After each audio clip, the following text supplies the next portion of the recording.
Well, she was introduced to many of us on season 4 of RuPaul's Drag Race as the lip sync assassin who could turn the stage out and has since been a star in Black Girl Magic and made her voice known not only among the Chicago drag scene but also across the US promoting equality. Her name is Dida Ritz and she's about to be exposed. Hey, hey, Dida.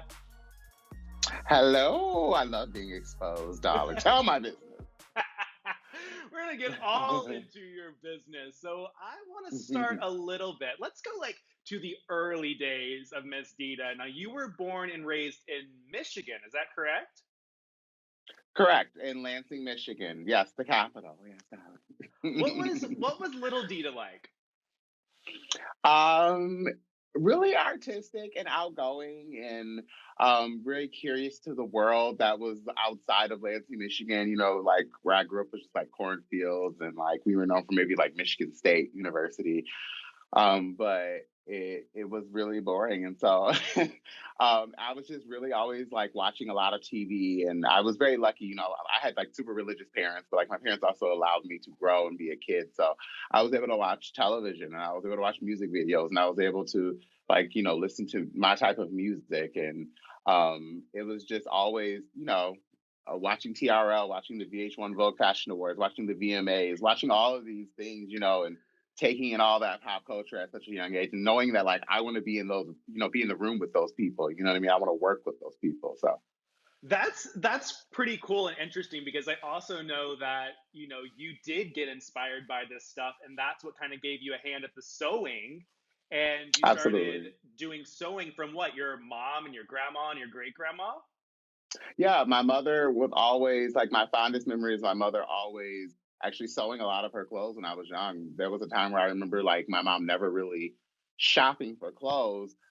She would go to we would go to Joanne Fabrics, and she would pick out patterns like Karl Lagerfeld patterns or Donna Karan patterns, and then she would make the suits. And so that was really kind of how I was like really even learning about the designers and realizing that, oh, you could like get a pattern made officially by the house or the design house, and you could have your own kind of garment, which I don't think a lot of people know, or I don't know if it still exists. But yeah, like my mom sewed, and my grandmothers all both sewed, and my grandfather actually, he gave me my first like industrial sewing machine, like the old school attached to the table. And he, like, yeah, sewing has just always been in my like family, but I think I was like maybe like the one who took it and really put it to use. Now I want you to take me on a little journey. I want you to think about in your head, when was the first time that you remember liking a guy? Oh my God, like very young, very young. It was very like anytime you can see any of the teenage heartthrobs, I come from before there were the Justin Biebers, I come from the Jonathan Taylor Thomas time. Yes. And so anytime you could like see Jonathan Taylor Thomas shirtless, or anytime you could see like your favorite New Kid on the Block or Backstreet Boys or NSYNC, like you could see, that was kind of like that was what was really thrown in my face as like crushes.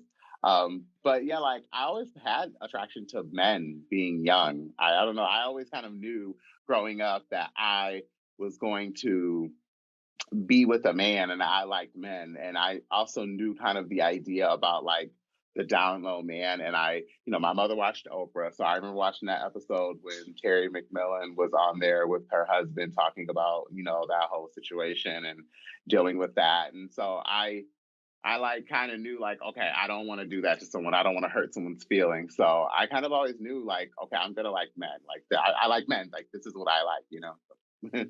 Did you find that at all hard when you ended up coming out because your family was religious? Oh, it was like super hard. I actually, had I infamously always tell this story because I hear people all the time say it's so hard to come out to their parents. I actually had to come out to my parents twice. And it was like, the first time I think was like very shocking for them. I was young. I was in high school still. I think that it was like I think they were just shocked that I like kind of was telling them, but at the same time they knew, like, come on now. But it like it wasn't after I mean the second time I found it was easier to come out because I think that they had kind of like seen how serious I was about drag and how much I had kind of immersed myself in the culture of of being gay and being proud, and the pride and posting things online. Like I think that the internet for me like was really a good thing that helped me out too, because I think my mom and dad were able to kind of like see on through the internet like, oh, like he's impacting a community and really the world in a way. So That's good. And then you end up impacting a community by going into where you are now, Chicago, and you were hmm brought there for what? For school? yes, I went to school here. I went to fashion school here in Chicago, and then as soon as I was done, I just stayed here. I for some reason thought it was the weirdest thing. I thought I was gonna be like, I'm gonna live in Lansing, Michigan all my life. Like, I didn't know the idea of like you could move to a different place like that. To me was strange because everybody I think I grew up around always stayed there. So it was like the idea of like you could move. I was like, oh, I want to move. I want to move. But yeah, I went to fashion school and then I just stayed here and then I just got immersed within the drag culture. I would offer drag queens to like repair zippers or make stuff for them, or just be at the drag show. I was very much one of those gays who was always loving the queens, helping them with their luggage, making sure that everything was like fierce before they went out on stage, strapping their shoes. Like I've always respected the culture of drag. So I was actually behind the scenes before I was actually, I guess, in front of the camera, you'd say. Well, what pushed you to actually be in front of like, and start doing drag? What was it like? When was the moment that it clicked to you? You're like, I don't want to like be tying these garments anymore. I am done. I think it was just like everybody who I was actually helping was telling me like, you should do drag, you should try drag. You have the face for drag. You have oh my God, you have the dance performing for drag. Because I would always dance even too. I danced back up for like a few of my drag queen friends, and they would all even say like, my God, like girl, you dance like a performer, like you know what I mean. So I guess it was just everyone around me encouraging me, and it wasn't until there was a contest here at a bar and I did the contest. And I actually remember when the contest was announced because we were at the drag show, watching the show, enjoying ourselves. And then we were walking home after the show was over with. And it was like dead silence amongst my two friends, Marcus and Eric. And I remember they just both were like looking at me and I said, okay, I'll do the show. And they were like, we were gonna like bug you. So, but like, good, good you said yes.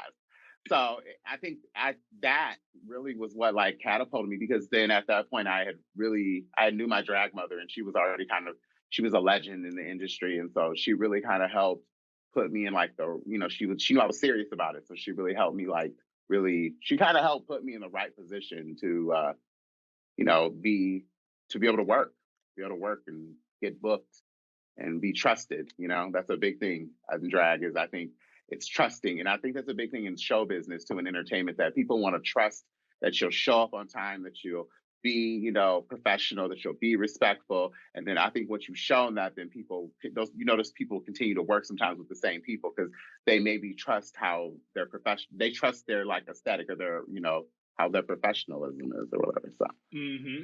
And was the name Dida Ritz the first drag name that you came up with? We used to call her Pearl. Like we used to call her Pearl. And that was kind of like just funny because me and my friends, like when we would call each other, we would always say like our secretary's names, and my secretary's name was Pearl. So she, Pearl went to church every Sunday. She was like the mother of the church, but she had a good old 9 to 5 job, and that was the story. But Dida Ritz really just came from when a friend of mine painted me for the first time, and then we were kind of trying to come up with something different, and I was like, well, I love Dita Von Teese and I love the Ritz Carlton, so I was like, let's just try to figure that out. And we put it together, Dida Ritz, and it stuck. I remember my friend in the beginning, he was kind of like, I don't know if I like that. She sounds like a wrestler. And I was kind of like, oh, I kind of live for that even more. I mean, I used to watch wrestling when I was a kid, so I live. But yeah. So Dida Ritz comes onto our screens in 2012. It's season 4 of RuPaul's Drag Race. How many times had you auditioned before? Was this your first time? That was my first time auditioning. I didn't have to audition a lot. Every single time that any of the girls would come to town, I would work with them and they would all like, say, oh my God, you should audition, or you should, my God, like audition for the show, girl, or, so after like every time that, after that's just being told to you, you kind of take that like, okay, maybe I should take this seriously, and competitive drag wasn't something that didn't interest me at the time. I didn't really think that I needed to be competitive to show, but it's interesting how things come full circle because when you want to be at the top, you kind of have to be competitive. But I wasn't really into like competitive drag. I wasn't into the pageants. I like to go to pageants, but I wasn't necessarily into them. So when people would tell me, "Oh, you should do the show," I always thought, "No, that's not like for me. That's not for me." But yeah, I would just work with all the girls when they would come to town, and I think that helped too because it's a small world. It's like a small world in the entertainment world. So it's like a small world. So I'm sure some producers probably were like, "Do you know Dida?" And that's probably like how it happened. Where were you when you got the phone call? I was at a friend of mine's place, and I remember the producers were like, we want to Skype with you, and we want to talk to you. And I said, okay, cool, like not a problem. And this is like after I hadn't heard from them for like maybe a month. Like it was like kind of like a month where I didn't hear anything. So I was kind of like, oh, well, maybe I just didn't get on. Like at least I tried. Like like this was a good thing I did. Like. And I I was over at my friend's place and I was like, yeah, I can Skype from there. So I Skyped and I remember she said, you got on the show, but she like started out very like we've been like thinking it over and after like, listening to your story and everything, we think that we should put you on season 4. And I was like, my jaw just dropped to the ground. And I actually was and the funny thing is, as soon as she came on the screen and I was talking to her, I immediately had to pee really bad. This is like kind of TMI. And I was like, oh my God, but I'm going to hold it and like just talk to him because I'm thinking it may be quick. But yeah, she told me that, and I was like, "Can you hold it for 1 second?" And I just ran to the rest of the bathroom and used the bathroom. And I was like, "Oh my God, just hold it for 1 second." I'm like yelling at the producers. I still always wonder if they remember that, but I was like, "Hold on for 1 second, please!" Like I was so embarrassed. But yeah, that when they told me that, I was like, "Wow!" Like it was cool because I like game shows. I like watching reality competition shows. So I always wonder what that process was like. And, I grew up on the real world and the road rules and all that. So it was like, this would be fun to be a part of this. And I realized I'm about to be a part of like history. Like I'm going to be a part of like gay history and pop culture. So that's fun. And you walk into the workroom. Culture, ladies. And you're surrounded by all these really talented queens. You got Latrice, you have Willem, you have Phoebe, Sharon, Chad, all these people. Looking back on it, when you walked into the workroom, what was your first expectation seeing all these queens? Like, were you nervous at all? Were you like, you know what, I'm going to make it to the top? What was your mindset? My mindset at the time was I was extremely nervous and I knew that I was very limited with resources, because like I was only 3 years into doing drag. So I hadn't really accumulated like a wardrobe quite like I have now, like I didn't really like, have a lot of stuff. I really came with like as much as I could. And so I knew like I just told myself like just try your hardest. Like, even if you have to kind of embarrass yourself because you have to put yourself through this, like try your hardest to like compete. And so I mean I think I did good. I made it to top 5. And I did stuff that I've never done in drag. I've never acted. I never even thought of the idea that a drag queen could be an actor. I could act in drag. And I think that part of that is because where I came from. Like I'm a Midwest kid, so the idea of being a drag queen on television and acting is like that was so far from me. So being able to have that experience or the idea of like singing and hearing your actual voice on a microphone as you're singing, which I don't do. I kind of don't like the sound of my voice, but I do. But it's weird. So, but no, it was like a great experience to like it was good to I'm glad that I jumped in head first and kind of like there's some moments where I look back and I cringe and I'm like, oh, why'd I do that? But I'm glad I did it because it's like taught me how to be a better drag queen. Exactly. And I think a really cool thing about you altogether is that I put up the question on my YouTube, like, what questions do you have for Dida? And let me just say to you, you have the most people I have ever had on any of those asking questions, which I was like, Oh you wow, have thank you. an extremely big fan base that you may not even necessarily know about, but the most questions I've ever had for any guest. Um, and the most Wow. asked one, of course, everybody wants you to go into episode 3 You're on the main stage. You're in the bottom Mm-hmm. two. You're against the princess, and it's that lip Mm-hmm. sync. That lip sync you know so well. Yes, This yes, will yes. be. And Yes, I you think I've heard of performed it. this. Did you know in that moment that that lip sync would be so iconic? I mean, no, I was like, you lip sync, you go home. The lady said go home. At the end of the day, the lady said go home. I was like, I don't want to like, I don't want to lose this lip sync. And so I was very lucky that like my drag mother would perform that song. I've seen other queens perform that song, and I have always said about me that like I like I'm a good like I like the stage. I can do videos, I can do whatever, but I like the stage. And I like the idea of how you perform on the stage. And I believe that like I've taken drama classes, I've had training, stage etiquette, and things like that. So for me, it was like, I just really want to put on a good show because you hadn't been able to perform at that point. We were doing challenges, and so when that happened, I was just like, I'm just going to show these people like what I actually do. I may not be able to come off the top of my head with the quickest joke or whatever, but honey, when the light turns red and they say perform and the music turns on, well then I can do all that. So for me, that was really what I wanted to do. I wanted it to almost be like a thing where when people looked at the cast, I remember I said this about myself. I wanted people to at least be able to say, Dida Ritz is a great performer. You know what I mean? I don't care what you say about anything else. My wigs, my hair, my clothes, my whatever. You don't have to, whatever. But as a performer, honey, as a drag queen and a performer, I'm a good performer. And I wanted people to say that. So, and people did, the cast and the crew and everybody was very like, afterwards, they were all just like, you did such a great job and it was amazing. I infamously always tell this story afterwards. We had the day off and it was like pool day and all the girls were just like, my God, like you did so good because we hadn't really, we hadn't seen each other perform. Like, and in a way, drag queens, we kind of size each other up that way. Like, how much can she really command a crowd when she goes out on stage, because not every queen can really do it. Exactly, but you turned it out, and like you said, like it was the talking of everything. It's still like the number one lip sync that everybody always talks about. And you had just mentioned, and I do want to touch on this because I did have this plan, but you mentioned you may not have been known for your wigs or your attire or whatever. 2 years ago, you said this. Seriously, though, if you're still coming for me about stuff that happened on season 4, I really wish you people would get a life and grow up and move on. I get it, my wigs were dry, my knees were ashy, and my fashion sucked. There, I've said it. Are you happy? I've grown so much since my season, more than I should have to explain to any of you, and I would like if some of you hateful RPDR fans would put some respect on my name, to be honest.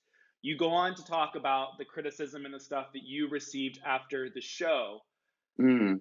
Looking at that, did that impact you at all? Like, how does that even go through your head years after? This was 2 years ago. Mm-hmm. And to Yeah. talk about that, like you were on the show back, almost 10 years ago, and people are still talking about these things and people are still coming at you. What made you put up something like that? And what do you think that meant for you to be able to say that? I think what like oh, that's a very loaded question. I love it though. So I think what a lot of people don't really get is when you go on the show, how like the real competition starts as soon as like the show airs. And there's a lot of politics that goes into uh drag race and the idea of like girls who go on and like you see like someone like Vanjie who had like uh she got eliminated first, but yeah, she got like the most exposure. Like it's this weird like experiment that happens. And so for me, I thought, going on, I was like, I'm gonna go on because my idea of like drag is like being a great drag entertainer. And like, I've seen plenty of drag entertainers in this industry who have dry wigs and who have terrible clothing, but yet everyone loves them because they're great performers. That's what it was that was honestly what was going through my brain. If that sounds, I don't know if that sounds too blunt, but oh well. But I knew that what I had to bring to this whole drag race and the world of drag, I knew what I had to bring. And I felt like I don't know, I felt like I was going to achieve so much more, and I didn't, and it did really mess with my I guess my creative like psyche, like am I worth it? Like the voices in your head, I guess they talk about like how the voices like start talking to you in your head. And so I felt like in order for me to like be able to move on creatively, which I've learned this from other people and talk to other queens, like when you have to move on creatively, you just sometimes have to like get it off your chest. And I think when you're a public figure, people look at you and they don't think like, oh, nothing's gonna bother her. Because normally I ignore a lot of what and I see a lot of things written about me that are like, whoa.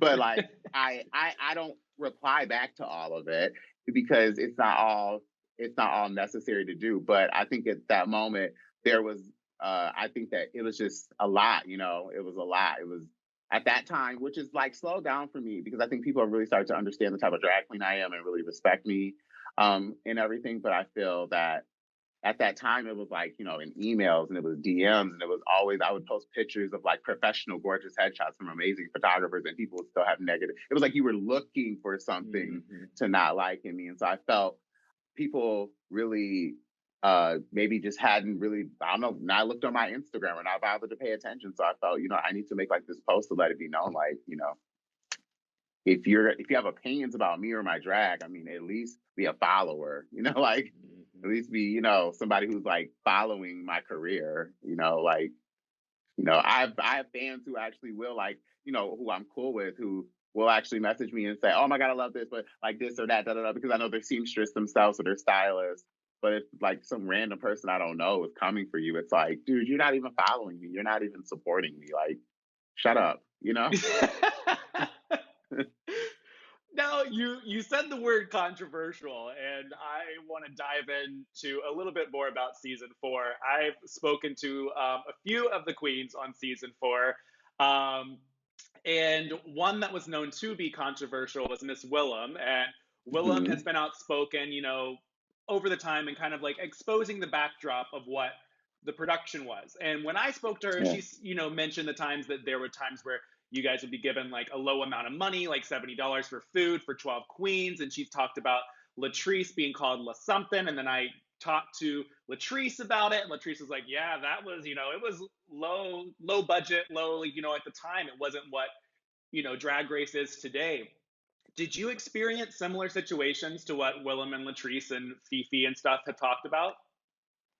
Yeah. I mean, yeah, I think we all did. I mean, I remember there was an infamous day where we were like on episode, I think it was 3 or episode 4, and we were running low on hairspray and we were running low on kind of drag and like, you know, because we were told to bring a certain amount of bags. And then on top of that, I think that there was like, it was just, it was a lot of, yeah, it was very beginner. That was the real nice way to put it. But they were like, you know, couldn't say our names. They couldn't, you know, they really didn't understand, I think, how to work with drag queens. And Chad Michaels, I remember, was the one who stepped up and really said, you need to know all of our names. You need to like, you know, take us to get hairspray. Like there's certain things that we need to have, like that drag queens have to have. And so I remember that day, that was one day. And then there were like a few times where, you know, they would say, you know, they'd be trying to like space you out on the runway with the cameras and they would say Didi and I would say Dita, like, you know, really like very that. I try my hardest in those situations because I do understand like in those type of situations, people are just trying to get stuff done and they're just like, it's not even running through their head to be polite or like even try to, you know, but I think in those situations, I always try to be like a little funny, but I let them know like, I may be the good child who's not giving you guys trouble, but at the same time, I will like Dida, like that's my name, honey. So, you know, and I remember the person that I did that to, they were like, you know, like, sorry. And I was like, you know, it's okay. Like, but you know, that was like it. I didn't really have as much problems really when I was there with production. I didn't really see much. I mean, as you look back, I mean, the wheels turn now and you like see, and you're like, oh, that made sense. And, you know, like things like that. You know, I remember like one infamous moment, I was coming back from an interview and walking into the workroom and one of the producers said to me, the next lip sync song will be This Will Be. And I was like, okay. And like that was, because that's like how I remember like, you know, about that day. But I was like, oh, okay. Like, because it was supposed to be something else, and then it got switched to this movie. But yeah, no, I didn't really experience like much craziness. It was maybe afterwards. There was some things I have questions about, but that's it. How chaotic was the Snatch Game? What's she doing? Oh my goodness. It was absolutely chaotic. I mean, you guys saw it, and you saw how crazy it was. It was very crazy. It was wild, and I mean, it was romper room. Like it was kind of like the moment I was scared about ever dealing with, because I find that when you put drag queens in front of a camera, we all naturally kind of turn on into these like people who, whatever. And it was like the moment I was like, no, this is why, like, I'm a drag queen. I get it. Like, we got to be extra. But I was like, this is the moment that I was worried about coming on reality TV and having to like be literally dead in the middle of like craziness and like attention needing. And so it was rough. That was a rough day for all of us, because I think there was like frustration just all around with, people taking accountability, people taking too much of the blame, people not taking enough of the blame. And then, Latrice obviously having the infamous, "This is not why I came here for." So that was a really rough day for all of us. That was a rough episode actually to film. Very rough. Oh. So the show is over. You get off the show, and one fan had a question. The question that she had was, I want to know why you didn't necessarily stay on the map after your season. Although you're legendary and lasted quite far, you remain one of the mysteries of season 4 because we don't know much about your work outside of Drag Race. Was there a reason why you might not have promoted or pushed yourself as far as the other queens did after that season? I think that one thing people forget is like it's like the politics, of what it's like to be a Drag Race girl. I think one big thing was that I was dealing with my drag mother. She was basically like, she passed away, and she was really ill, and she was in the hospital, and no one really knew what was going on at the time.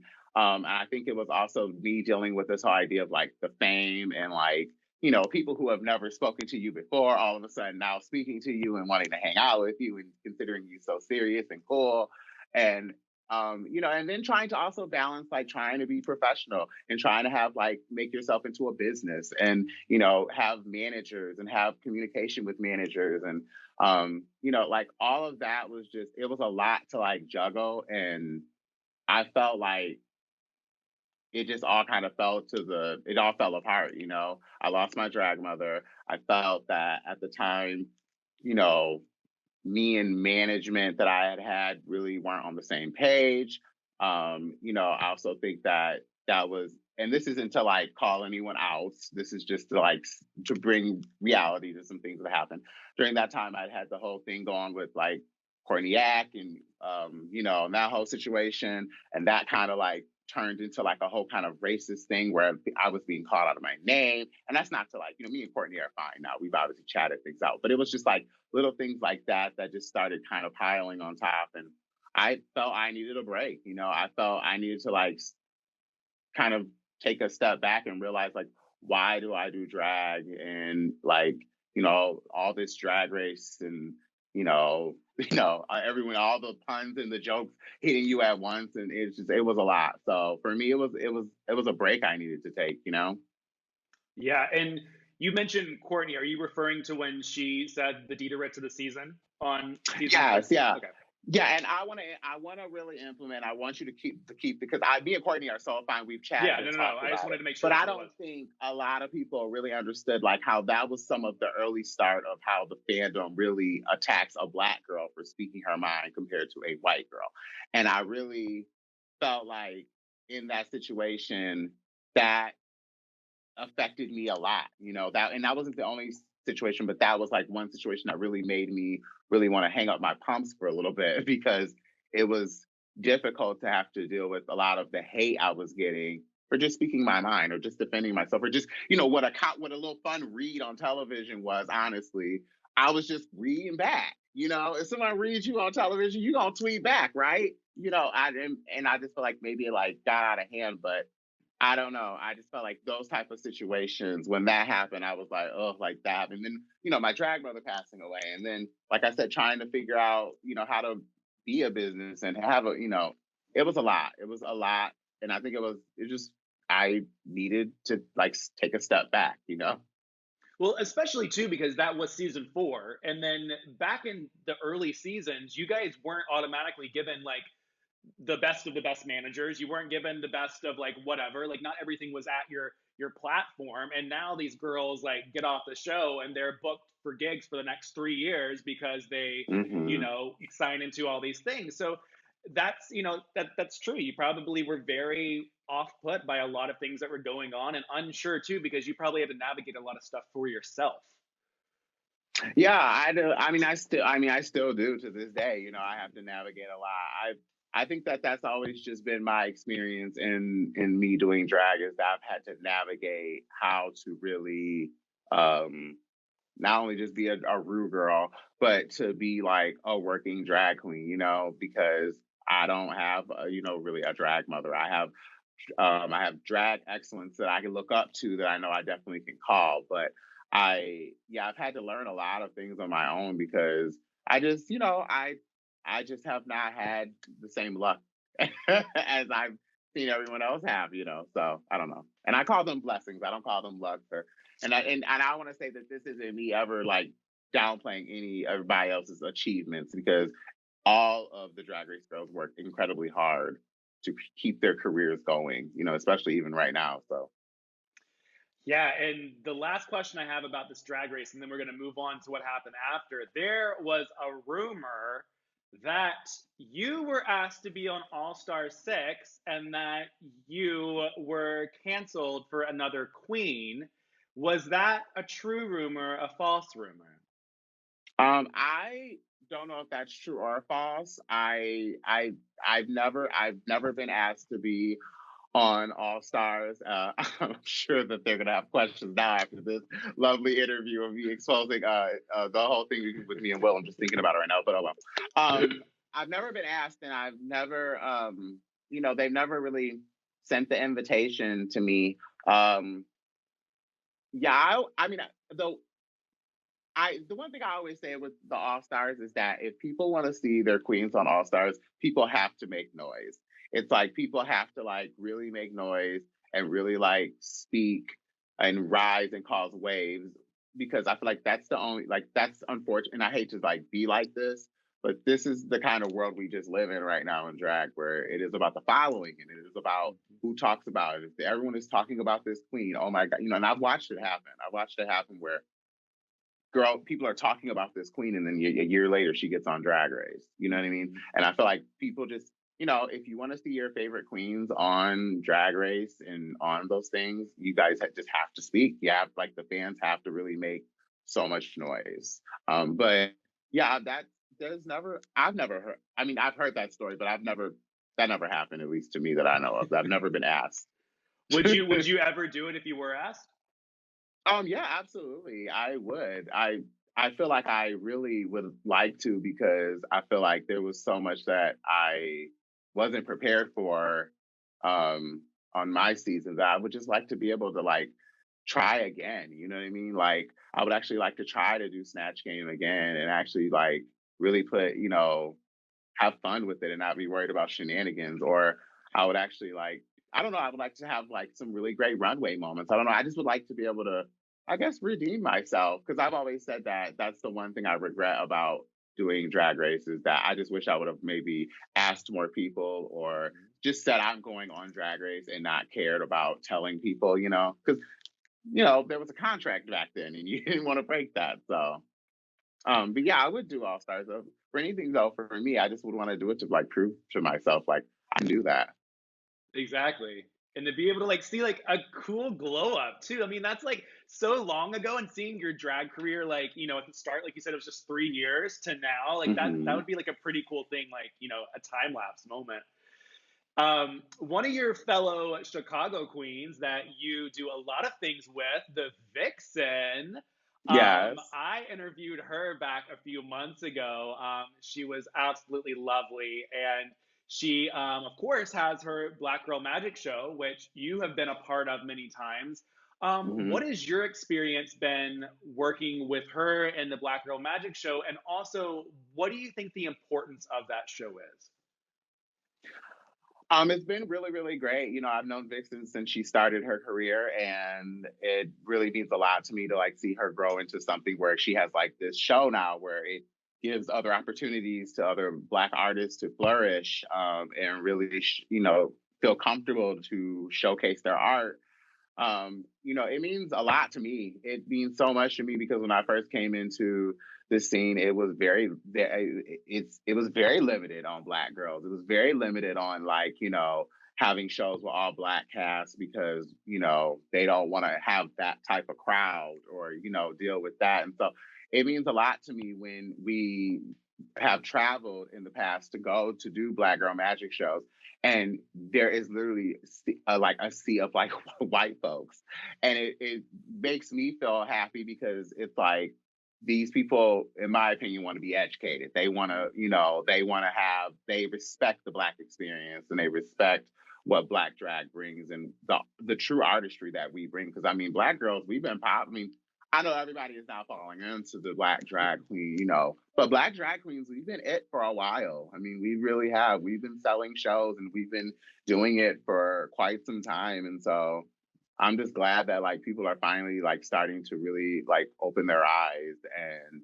speak up, and say, like I love when a lot of the more top tier drag race girls show up to Black Girl Magic shows in the past. That means a lot to me. Detox always tries to show up and really show a face and support Black Girl Magic. It means a lot to me when, that even, a lot of queens who could walk in their privilege, they could walk in the white privilege and not even care, but they choose to come to Black Girl Magic if it's in town and support. So it means a lot to me. That's awesome. And I know that you have been a staple in the Chicago scene. Now, there was recently, this past summer, during a lot of things coming to light, a big controversy in Chicago in the drag Mm-hmm. scene when multiple Mm-hmm. queens called out, a prominent Chicago queen for exhibiting racist behavior, not casting queens of color in her show, not bringing you guys to the forefront, and then would kind of switch the narrative when the success on Drag Race would come up. Mm-hmm. What were your thoughts on the whole Chicago Black Drag Council and the results of the effort? Do you feel like the right things were done and achieved? Do you feel like the scene could possibly change? What do you think? I mean, I feel like, the Black Drag Council really is like breaking down kind of that fourth wall right now and being a part of it, being a liaison. I think that one thing that I know is happening is that there's just a lot of like questions that we feel that we just want to know, from a lot of the establishments, preferably in Boys Town, but throughout the entire city of Chicago. And I think that there's just the day like of the drag march, for instance, that happened. There was just a lot of stories and I think a lot of emotion being told, a lot of years and years of what people have had to deal with in spaces where we're told, oh, this is a welcoming neighborhood and oh, everybody should feel open here. Well, they haven't felt open and they haven't felt welcome. So I felt like what everybody really is seeing in Chicago is years and years of a lot of just pent up frustration about a topic, which is racism, that has been going on a lot. And like I said, when I first started, it's very few. It was my drag mother, and it was me. Like there was very few Black girls. And so I always felt like that one token Black girl put into things. And so it wasn't until I met someone like Vixen where I always kind of was like, no one's talking about this type conversation. No one's having this full conversation about race. And so it wasn't until I met Vixen where I realized, oh, people like she feels the same way I feel. So I think what people are seeing and what we're really talking about here in Chicago is we're really having the conversation, and I think that word is I think that is kind of the key word that is, in my opinion, that really exists for 2020. I think that as I look online, I know in my own personal life, and as I look online, there are people that I think need to have conversations with each other because 2020 really just like, it was like a backup of just waste, and everyone felt some type of way. And I think that that's what you were seeing in Chicago, one person got called out, another person got called out, another person got called out. And I think that these were true, honest stories that needed to be told. And it sucks. It's hard. I've even personally have spoken to a few of the queens who have been called out. And the one thing that I have even said to them is just fess up, confess and be honest to the community. Look, I messed up and I'm sorry, and really be honest and true about it. So, it has to happen, and that's the only way we can move forward. I don't know. I always blame myself and say I'm way too confrontational because I truly believe in like, let's have a conversation. Like, you know what I mean? Like, let's talk and let's have a conversation.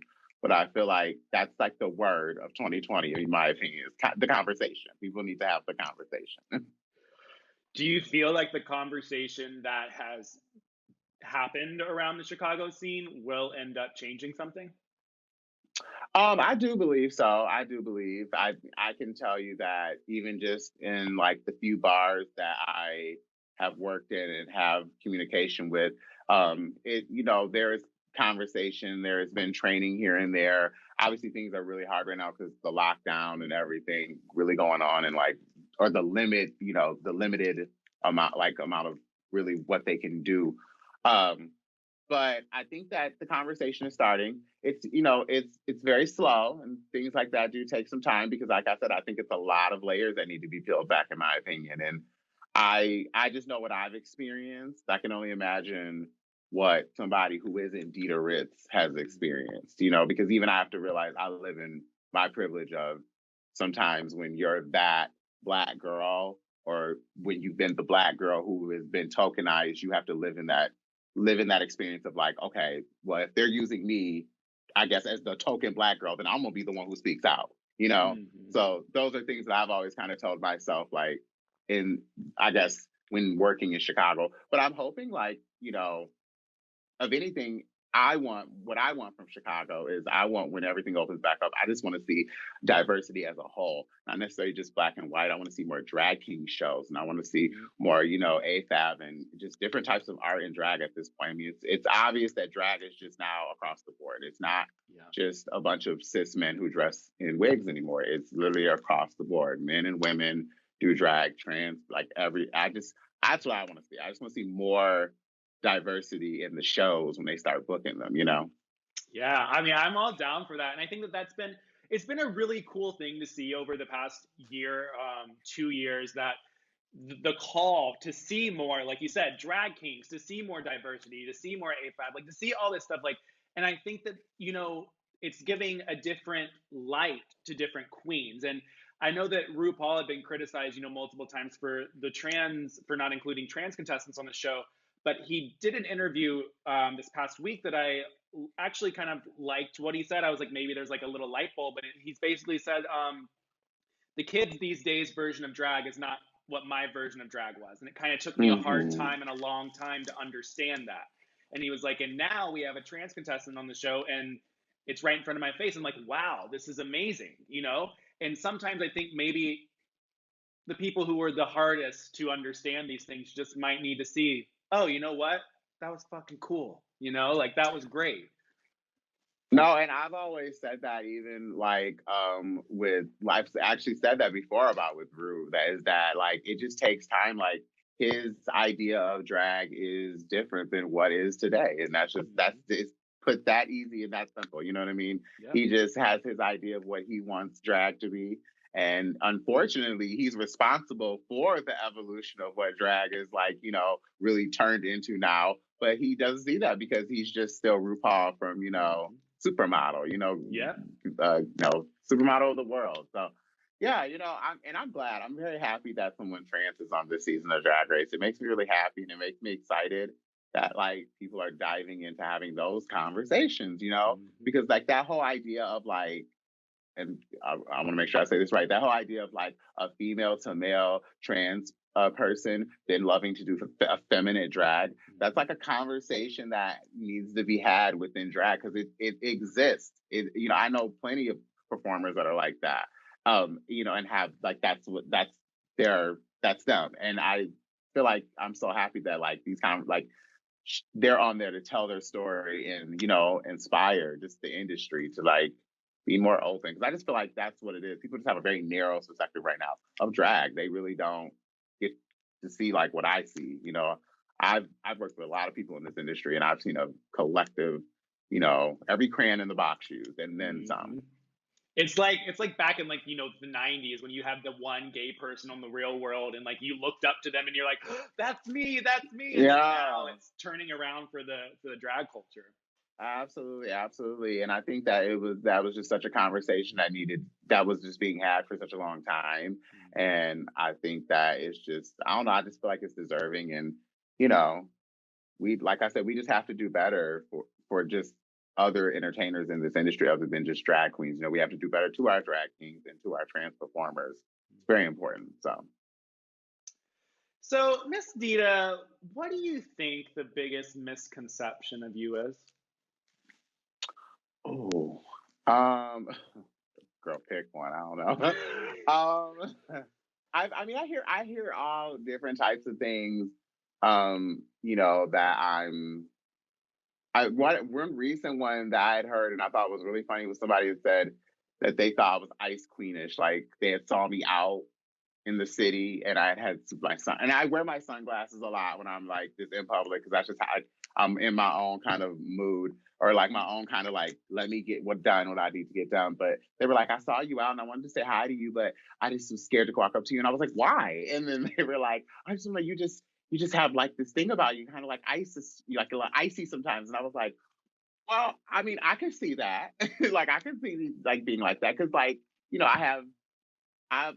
I'm not trying to like make this like boohoo is me, but like working in entertainment and working in drag, sometimes like you go through so much psychologically that it does make you a little like not necessarily paranoid, but you are a little icy, you're a little icy maybe into someone, like, you warm up to people. But I don't know. I've heard a mixture of things. I've heard like that whole AllStars thing. I've heard that. I've heard people even say I turned down AllStars because I am over Drag Race, or I don't want anything to do with Drag Race. I hear I demand this much money. I am quite a mystery. I guess you're right. You said it best. I am a mystery because I don't really divulge a lot about me to the public. I give only just a little bit. I let them know where I'm working. If I do a video, I'll post that. If I do a headshot, if I have something on my mind, I'll speak it. But I am really kind of like, I guess, a mystery, because I just have heard so many different things. I don't know. What's next for you? Like, what do you have lined up? What's your goals, your dreams for 2021? Well, my goals for 2021 is I would love to just get back out on the road and start working again. I really felt like I was starting to get, over the past couple of years after taking a break from drag, I felt like I was starting to get back into the momentum of really working in gigs and really networking with other queens around the world. And, oh, hey, girl, let me come do this gig and work here for a week, things like that. So I definitely want to get back into that as soon as possible, as soon as we can start traveling and, people are vaccinated and really like, safe to do everything. Right now, I've just been really focusing on a lot of my online content. I have my detail show where I kind of talk about pop culture, and I talk about, I just posted one today on my page where I did about season 13 and just kind of my opinion of the opening of season 13. And as I've like started doing more, I'm learning people want to know my opinion, and they want to like know like, oh, who you like, or when does Dida throw shade? So I have a little fun with that. So yeah, I'm just trying to like focus on that, doing a lot. It's all that is located on the IMHO channel on YouTube too. So I've just been doing a lot with IMHO over there with Darby Lynn Cartwright and Alexis Bevels and Auntie Chan, which are really three fun queens I enjoy working with. And I get inspired by working with them too, because they kind of let me, they kind of like my goofy, silly side comes out, which is what I love about the details, shows that I do. So I'm just really trying to, keep up with the digital Joneses, I guess. And, doing shows like, talking to you and being exposed. And So I just am, just trying my most to, you know, just stay focused and working and not really let all this get you down because it is very easy for it to like weigh you down and make you sad, and so, Yeah. but, I'm a hustler.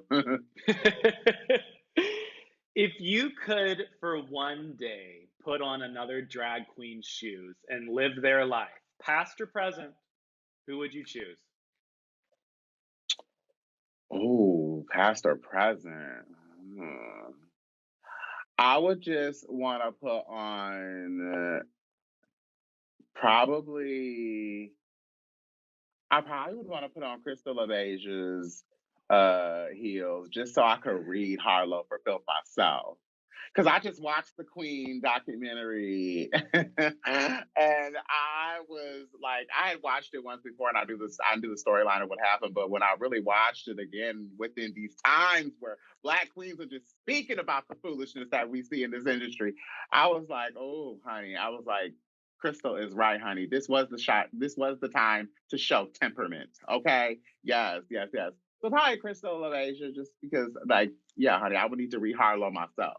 And speaking of old, I was gonna ask this question and totally slipped my mind, so I'm gonna ask it at the end.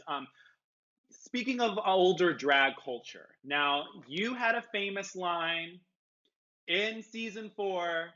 Category is cheesecake, and a lot Mm-hmm. of drag fans do not necessarily know what the cheesecake line is from. So Oh, okay. would you like to indulge the audience and let them know where that is originally from and what that means? Yeah, so originally cheesecake, the term is like, I mean, people think of cheesecake, obviously the cake and the food, but really what it like is from in the ballroom scene, it's like a form of like a type of body type. So cheesecake is more of like someone like Lizzo or somebody who is really thick and just curvy and kind of like they got, their body is just like it's more full, but they know how to wear it and they know how to like own up to it. And they got the cheesecake and they really work in it. And so it's a category used in ballroom. And she's or usually when a girl is walking body, they'll say, "Oh, she's serving cheesecake." That's what they really or something they say, And then she would say, "Some of you are confused what it means when I say cheesecake. Cheesecake means not only must you have a body, but you must be sexy." So, it's like the idea of like the real, like the people who have like the real thickness about them, but they own it. And it's sexy.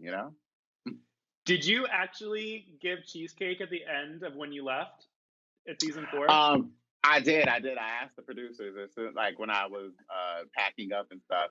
I had said to the producers, I said, "This is a really weird question," and I said, "Could I like leave cheesecake for the girls?" I was like, "I think that'd be fun since like that was the thing that I was always doing and saying," and so they were like, "Yeah," and I didn't think that they were gonna follow through with it, and they did. They followed through with it. And the girls had cheesecake. I thought that was so cute. And my last question for you, Dida, is what is a message or words of wisdom that you have for the LGBTQIA plus community? Oh, I guess the message I would have is that let's like start listening to each other's stories and really try to make a better community because we are kind of in this interesting divide, like these really weird intersections going on right now. And, our community, you have people who are Republican, people who aren't Republican. You have people who believe in, wearing masks, people who don't wear masks. You have people who, think it's okay to travel, people who don't think it's okay to travel, and everybody has points. I think that once again, we need to just start having these conversations. And so I don't know. I would ask everyone in their communities to really start having, a conversation just about like, what do you think of our community? It starts that easy and you'll get a lot of answers. You'll get a lot of honest answers. So really start listening to your community, especially for those who, and I'm going to be very blunt when I say this because I just have to, for those who are even gatekeepers, those who know that they have their power, they know their power, they know they have the power to make change and actually really make change in this community, start to speak up, start to really be, honest about the things that you've seen and that I know you don't tolerate. Because that's something I've noticed. There's a lot of people in this industry who have power, but I don't think that they want to speak up because they don't want to mess up their check. Ain't nobody gonna be mad at that now because I get it. It's hard out here right now. But there are a lot of people in this industry I know for a fact they see a lot of foolish stuff and they don't speak up. So, you know, just speak up and let's just start having conversations, you know, and really getting to know other people and their stories, you know. Exactly. Well, thank you for having this conversation with me. Now, Dida, where can everybody find you on the socials? So on the social media, everyone can find me on Twitter, The Real Dida Swag, Instagram, Dida Swag, and then Facebook is just facebook.com/Dida Ritz. I'm also doing 8x10s right now where I'm signing personal messages on 8x10s and I am mailing them out and I make it very personable, very old Hollywood style. So DM me or all the information is in my bios of how that could happen or how you can get an 8x10. So look that up. And yeah, I've been enjoying all the messages. I'm getting really influx. Like it's a lot of mail, like a lot of DMs and a lot of people just sending encouraging messages to me lately. So it's been really cool because I didn't get a lot of that. You know, I got maybe one or two here, but it's been like every day people just write me or they DM me and they just say, I was thinking about you, just love you, or your lip sync helped me through, or you're one of my favorite queens, or it's amazing. So I really appreciate it. And I want to say thank you to everyone for that. So good. Well, thank you so much for being here and exposing yourself. If you guys love the interview, make sure you comment your favorite part below, give it a thumbs up, subscribe. I'm Joseph Shepard, and that's the fabulous Miss Dida Ritz. Thank